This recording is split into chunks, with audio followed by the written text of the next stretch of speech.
Whether to confirm or deny, Michael Ring. Thank you very much.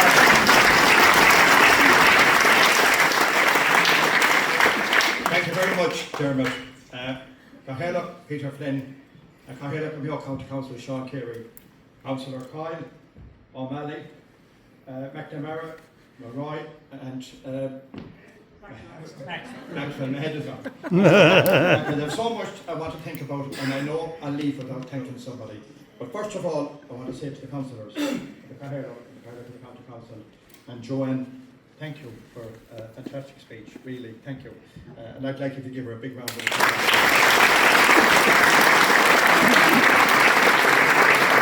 I want to say to Peter Flynn and the councillors, thank you for the wonderful honour that you have bestowed on me and my family. I really, really appreciate it.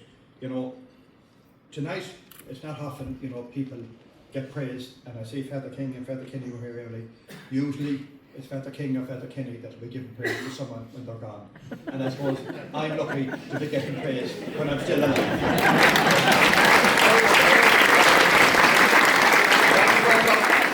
I want to welcome all the councillors and thank them for offering the civic reception to me and my family.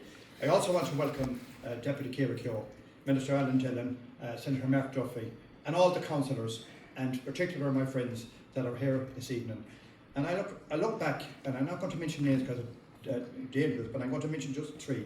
I see them here in front of me, and I can't forget. In 1979, and Peter, you reminded me when you talked about you coming to my house. I remember three people coming to me to stand for the town council, and they're here this evening.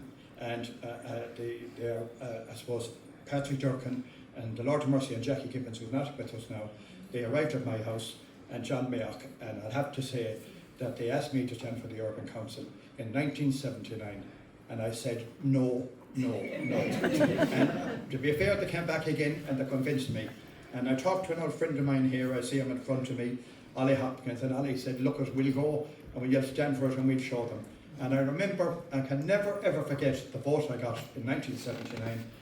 I got elected on the first count, and the vote I got, I see Jim Higgins up there, is 216 votes, and we won an extra seat in the town council, and it was, I'll never forget it. Sean Stanton topped the poll, and every election I stood, and after that I was lucky enough that the people of Westport and Mayo always supported me, and sometimes I was top of the poll, but I didn't care what part of the poll I was once I got elected. And I did that. So I want to say to Ollie and to Patrick and to John Mayock, and then of course I see Barbara. I have to mention Barbara because she taught me in school, and you know what she used to say to me? She used to say, Michael, you'll finish up employing me, or you'll finish up in jail.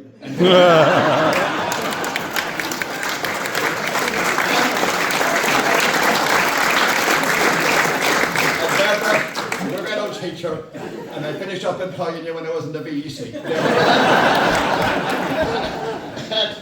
I went on, and you know, Peter, again, you reminded me, the town council. And I have no regrets in politics except one. And I did my best. And I remember talking to Brendan Howland and to Indy Kinney and other people, and I said, you were making the biggest single mistake that was ever made. And particularly to Brendan Howland, because the Labour Party at the time, always in Mayo, had a seat in the town council in Ballina, Westport and Castlebar, and they never had anyone elected except Johnny Me in the county council. And I said, you'll regret this day of getting rid of the town councils. And I have to say it was a great training ground for councillors. And I know that the councillors from the outlying areas, particularly Jerry Kyle, doesn't like me to be saying that, but I have to say it was the biggest single mistake that was ever made by a government, was getting rid of the town councils. And I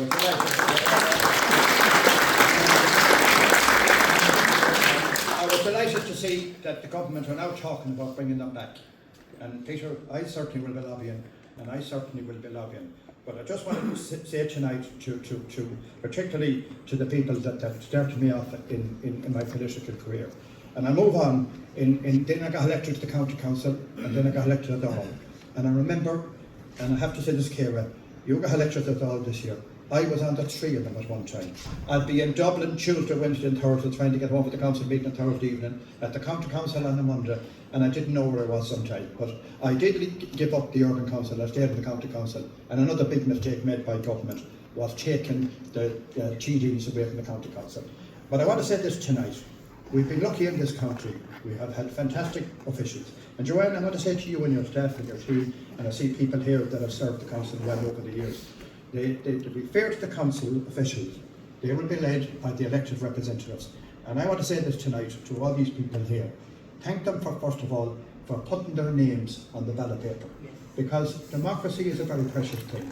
When we look what's happening all over the world now, when we see all the wars and we see what's happening in all over the world, I won't go into this evening because it's upsetting and it's wrong what's happening, and it's wrong to see people dying, people being starved in this world when there's plenty of food, plenty of money, plenty of wealth, and it's all about wars, wars, wars. And I don't know what's wrong with these elected representatives that like wars and like to see people getting killed. I don't know what that's all about. But tonight I want to say to these elected representatives, thank you for putting your names at the ballot paper.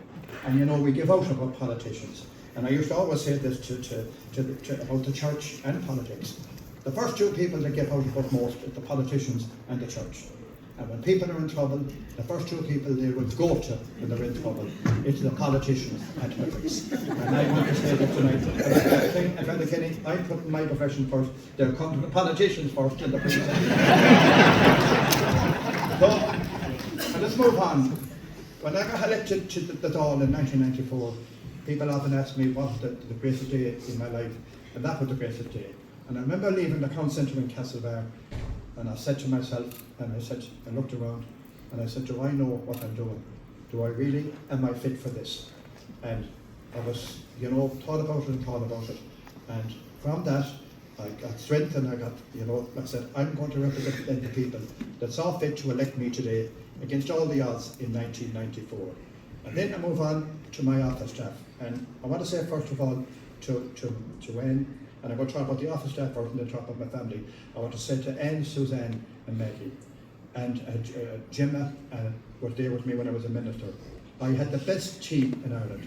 I had the three best people. And if you put the three of them running the health service in this country now, the health service will be run properly.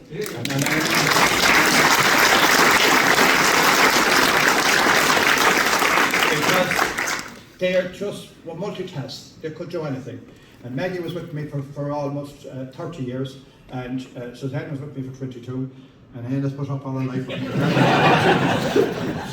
So I want to say to my team, they were there and they knew how I thought, they knew how I think, they knew what I wanted done, and they worked hours that they were never paid for.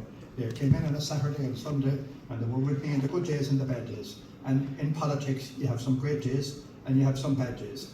And it's not an easy life. It's very difficult. It's getting more difficult, more demanding, and the social media has destroyed not alone politics, it has destroyed life. And I was the first one at the Dáil that was preaching about the faithless book, and I was talking about the social media. The damage it's doing to society, the damage it's doing to families, the damage it's doing to children. And governments will have to tackle it at world level, European level, and at national level. It has to be dealt with. It can't go on what's being put on social media, and people think they can walk away from their responsibilities. Something has to be done to curb and curtail social media, and it needs to be done fairly quickly.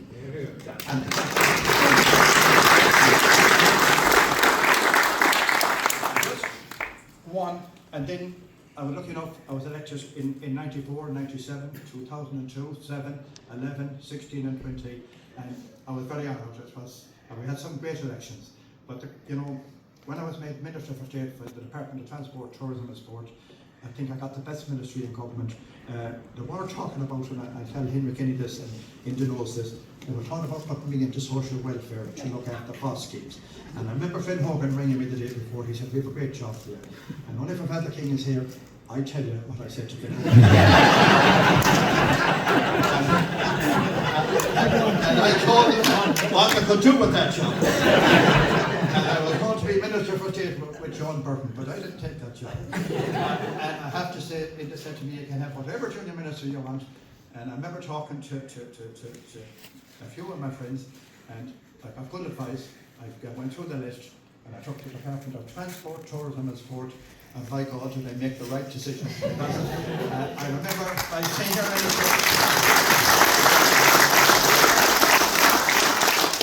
Prime Minister was Leo, and Leo had no more interest in transport. The only thing he had interest in was Dublin at that time. And he said to me, he said, look, if you do what you like in the department, look after the roads and bridges and everything, and I said, I'll do the best I can for you, Leo. So, I did do the best I could for Mayo.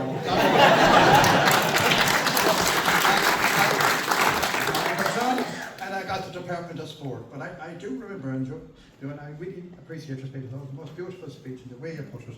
And I do think about when we went in, the government met together, and remember, the Kenny officials laying it out in 2011 when the Troika were in the country.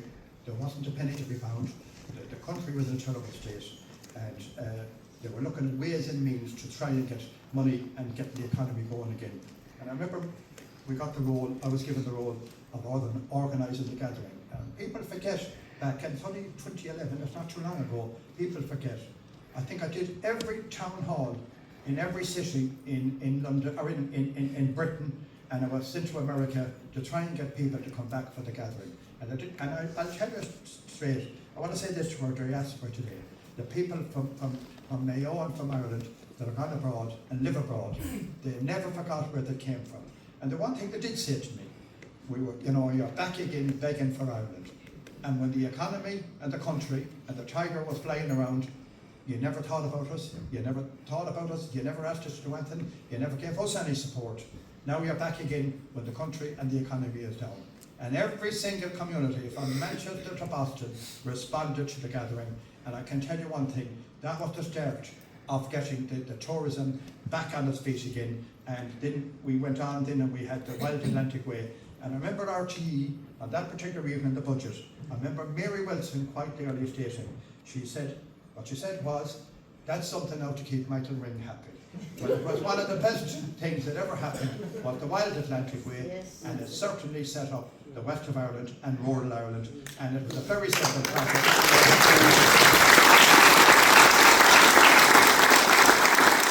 So I could go on and on, and there's people I see here in front of me, and I want to take this opportunity, first of all, to thank Anne, and to thank Suzanne, Paula and Michal, Fergus Austin and Chloe for their support and loyalty. And I'm lucky to have 4 wonderful grandchildren. I want to thank them for their support. And I really mean this. Politics can be difficult, and you do need your family, and they were always there for me. They were great canvassers, they were great workers, and they were always there, and they did me proud, and I'm very proud of them. And I want to say tonight to Anne and to my children, thank you for your support. Thank you for your help.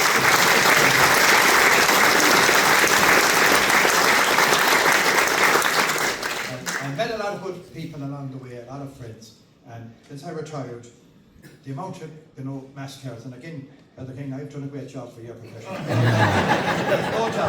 There's no doubt, Brother King, there is no doubt that there's a man from Roseburg, the top man in Knock, and if I didn't make Knock Roller a millionaire, because I got more mass cars, and I got more cars from Knock and mass cars from signed by priests from all over the place. And I want to say this sincerely, and I really mean this. People are good, and people are nice, and it's how you treat people. And I suppose in my job, and you meet people at their best, you meet them at their worst, and you meet them at their most difficult. And sometimes they only need somebody to talk to them. They only need somebody to listen to them, and they only need somebody to advise them. And it's a difficult enough world out there, and it's easy to be nice to people, and people will respond. But tonight I want to say to the people that are here, the people that turned up, and the people that couldn't turn up, thank you for your support, thank you for your loyalty, thank you for your friendship. And I mean this to the elected representatives, and I think, Jerry Kyle at 12 and 1 o'clock leaving Erris and driving to Dublin, and Geraldine Kyle, this fella have her up making sandwiches at 12 o'clock at night. And I think about all the things that we did to make sure that we got elected. When I was elected in '94, and Jim Higgins is here, and Indy Kinney, they were 2 ministers at the time, and they were driving around with their Mercedes, and I used to say, when I'd be making the speeches, look, it's not easy for me, I'm only driving an old Passat, these 2 fellas are in big work. And I remember in '94, John Bruce coming out at All Ireland, or '97, coming out at All Ireland, and God be good to him, and I won't belie the date. He said to me, and I'm saying this publicly for the first time, he said, you will get back and get elected, it won't be easy, because Mayo came down from a 6-seater to a single 5-seater. He said, you'll be a junior minister. He said, I have paid my debts, and we lost that election by 3 seats. And then we didn't get into government again for 17 years. And this is what's wrong with some of the new politicians. They're in the door, not doing no Ciara, because I hope it will happen to you. They go into public life, they get elected fairly fast, and the next thing they're ministers, and then they forget from where they came from. But when you're waiting nearly 30 years to get a job in government, you'll mind it. And I'm glad that I got a job. You know, after 17 years being in opposition, I was every kind of a spokesman. And I remember John Bruton, Galway Guthrum, he gave me horticulture, and there was something to do with livestock. And I said, John, I was born and reared in a place called Feather Angeles Park, and I'm here from the scene, and I'm very proud. I said, I don't know the difference between a bull and a cow, and you're a spokesman, I said. But by God, did I learn. And I learned about rep schemes, and I learned about every kind of scheme that was ever known in agriculture. And I enjoyed every single day of it. And again, to her, like Peter, and to you, your colleagues, and to the staff and your country council, thank you for bestowing this honour on me tonight. It's a great honour. It's a great honour, first of all, that your own citizens recognise you. It's a great honour to get a civic reception, and it's a great honour to be alive to see it. And to you all, thanks for the support over the years. Thank you for everything you did for me over the years. And again, to my family, thank you. And to Maggie and Suzanne, my staff in the office, thank you. And I hope you enjoyed the evening, and it was great to be here. And thank you all very much.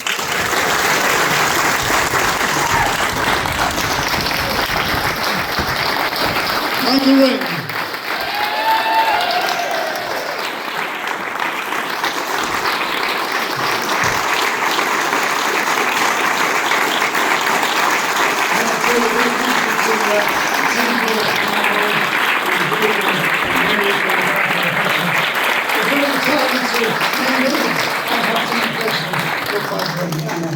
Thank you.